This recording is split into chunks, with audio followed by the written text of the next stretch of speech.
So one of the comments, I plan on doing my review of the Atkins Age-Defying Diet very soon, but they what do you call it? A comment on my last video on psychiatrists being drug dealers or not brought up an important thing. Politically speaking, I'm for the legalization, regulation, and taxation of all what are considered controlled narcotics, steroids, heroin, LSD, all these things. And people might go, but you're pro-sobriety. Yes, I am. I'm very much pro-sobriety. But one of the things that's funny is, if you really look at drug use rates and drug abuse rates, prohibition is a great example. The prohibition of alcohol is a good example of what happens. Drinking rates actually went up. And years and years and years ago, I used to be a fan of Ron Paul. In some ways I am. Maybe that's why I like Tulsi Gabbard so much. She might remind me a little bit of Ron Paul with her foreign policy outlook. But the thing is, what you have to understand is this, like Ron Paul put in one of his lectures, everybody thinks that if you legalize drugs, everybody's going to run out and get hopped up on drugs. No, they won't. Probably the same people that are doing drugs right now will be the ones that continue doing them. Some people will try drugs and then stop using drugs, and other people might get addicted. You might have a little bit more use rate. But this is the thing, you have to regulate the drugs. This is where I'm not totally like Ron Paul. I agree with the FDA, I agree with the USDA, and I agree with regulating the hell out of things to make sure that things that people are ingesting are not poisonous. But the thing is, prohibition doesn't work at controlling who gets the substances, but legalization and strict enforcement of who gets them does. When you make it so people that aren't 18 can't get cigarettes, you'll notice that smoking rates amongst children are not that high.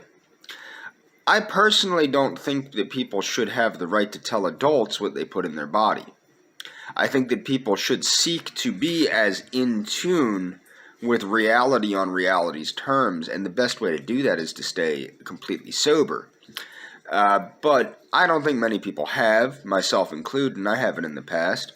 My point is dictating what people can and can't do, what adults can and can't do, does not usually result in a good outcome. It doesn't result in that happening.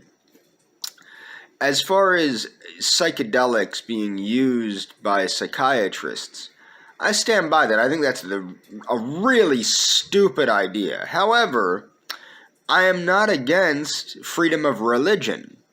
One of the biggest things that was the trouncing of the freedom of religion in this country, amongst other things, people heard my rant about Mormonism and how, there was an extermination order on Mormons and whatnot. But another one was the denial of the rights of whites that were members of the Native American Church of North America to ingest mescaline or peyote. I'm against that. I think that you should have the right to ingest mescaline as part of a religious ceremony, or as not part of a religious ceremony. That's up to you. I just think that the doctor, a physician, a medical doctor, should not be giving people substances that are potentially dangerous. Whether or not somebody chooses to use a substance that's potentially dangerous, that's up to them. However, it should be regulated and strictly enforced. One of the only downsides I see about legalizing drugs is the way it would affect the ability to put violent offenders behind bars. One of the best parts of the Biden crime bill is the way that it cracked down on crack cocaine users and other drug users and put them in prison where they belonged. It's the easiest way to get somebody off the street that's a violent criminal when you can't prove that they were committing violent crime, okay? And people will go, well, that's not right. No, but it works. It works and it's good. So what you would have to do is you would have to crack down more on violent crime. Get more strict on the violent crime. Get more strict on cracking down on distributing substances to minors that minors are not old enough to ingest, that type of thing. You know, that would be how you would have to deal with that. I do think that the anti-drug laws are very convenient at putting the right people behind bars. A lot of people like to claim that, you know, well, the crack cocaine laws basically put too many black people in prison. No, they put everybody in prison that got caught with crack cocaine. Okay, whether they were, I know white people that did time for crack cocaine possession. Okay, I know that. I've met them in recovery rooms, okay? As I said, when I was homeless, I would go to AA. I also went to NA. I went to these different places. CA, Cocaine Anonymous, free coffee. Got to get my free coffee when it's cold out. But the thing is, white people got the same time as black people. It wasn't based on the color of your skin. It was based on the offense you committed. So it's not, just because one group of people commits more of a crime doesn't make that law racist. And then people will go, well, black people get caught more smoking marijuana than white people. Okay, who's white that smoked marijuana? Okay? I did as a youth. Who remembers how white people smoke marijuana? You go into the woods and you smoke a little weed, or you're hanging out with some friends, listening to some music, smoking some weed, or you're hanging out in your bedroom, chilling, smoking some weed. Okay? Black people tend to do things while under the influence of marijuana. Like, shoot a bunch of people. Okay? So the behavior is what's being caught. And then the marijuana law, what it is they're being charged with the possession of marijuana on top of the shoplifting charge, the fighting charge, you know what I mean? They're being charged with possession of marijuana as an extra charge, whereas the white person did not get caught smoking marijuana because they weren't, you know, shooting up a storefront or robbing somebody or raping somebody or things of that nature. So basically what I'm trying to say is it's a lot harder to catch a person smoking marijuana if that person is not doing something that warrants the police to look into it. So when people say things like the Biden crime bill were racist, no. Drug enforcement laws were not racist, but what they were is they did help to put people behind bars that some of them happened to be of a particular race because they were engaging in other crimes when caught. And then these drug charges helped to put them behind bars for longer and longer terms.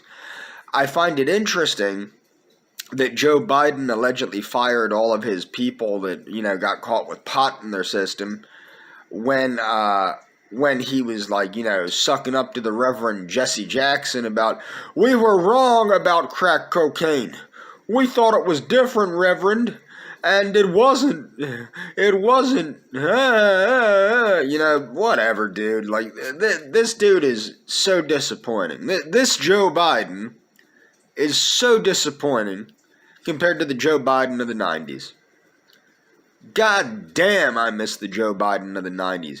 I want to frickin' stick up the ass, uptight, you know, grouchy. It doesn't matter. It doesn't matter about lock them the hell up. I want that Joe Biden back. I don't like this guy. This guy's freaking ridiculous. I want to bring everybody in. I want the racial jungle guy back. I want the guy that's like, I don't want my children growing up in a racial jungle. I don't want the guy going, I want billions of Guatemalans coming into I don't like this Joe Biden. He is very disturbing. This guy is very disturbing. I do not like this Joe Biden. I'd rather Kamala Harris just cut to the chase, act as president. Let's skip to 2024 and see her get defeated by Tulsi Gabbard, who then legalizes and enforces drug laws the way that Tulsi Gabbard wants to do that, as you can watch in the John Stossel interview. Hail Tulsi Gabbard. Okay? But as far as Joe Biden is concerned, the Biden crime bill, I see that as the proper use of drug enforcement to put violent offenders behind bars, to help catch people that unfortunately Trump let out, to catch people by putting these extra drug charges on them. I think it's sneaky, I think it's underhanded, and I don't agree with it, but I agree with the purpose of it. So the answer to that would be simply to basically just aggressively enforce the law. And as I've stated, I don't even think that the Biden crime bill would be enough, although I do agree with re-implementing it via executive order, at least until Tulsi Gabbard wins in 2024. Hail Tulsi! The thing is, the problem with that is that's not enough. As I've said, martial law must be declared to sort out the problems in this country. A little law ain't gonna affect it, because laws really only affect the people that obey the law. And that's not what's going on. We are in a terrible state in most of the major cities in this country. This is not the 1990s anymore. This is worse than Baghdad. Okay? This is not a fun place anymore in the United States.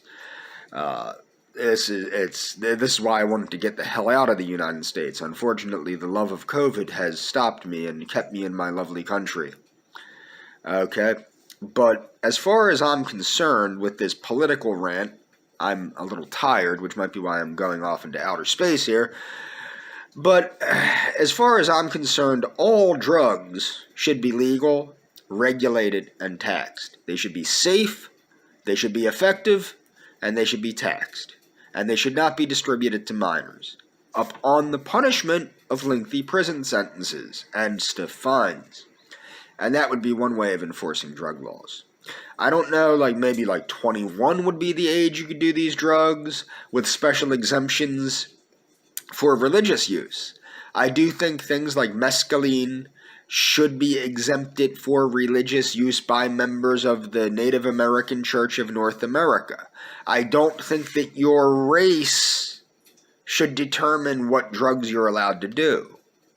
I don't think it's right that Native Americans that are members of the Native American Church of North America can use mescaline, while Caucasian members of the Native American Church of North America cannot. I don't find that to be right. I also think that people like me and Stippelbeast, people that seem to experiment with shamanic practices. Now, I don't experiment with any psychedelics or drugs or anything like that, because I don't think they're worth the time. I'm more about being tuned into reality the way reality is. I see psychedelics as a problem. I see all drugs as a problem. But I think that, if people choose to experiment with these things, they should be legally allowed to choose to experiment with it. I don't think the government has a right to tell people what their religious beliefs are. In fact, I think the First Amendment takes care of that. So, long story short, this Joe Biden, he's a fucking drag, man. I can't take this guy. He's like a frickin' hippie.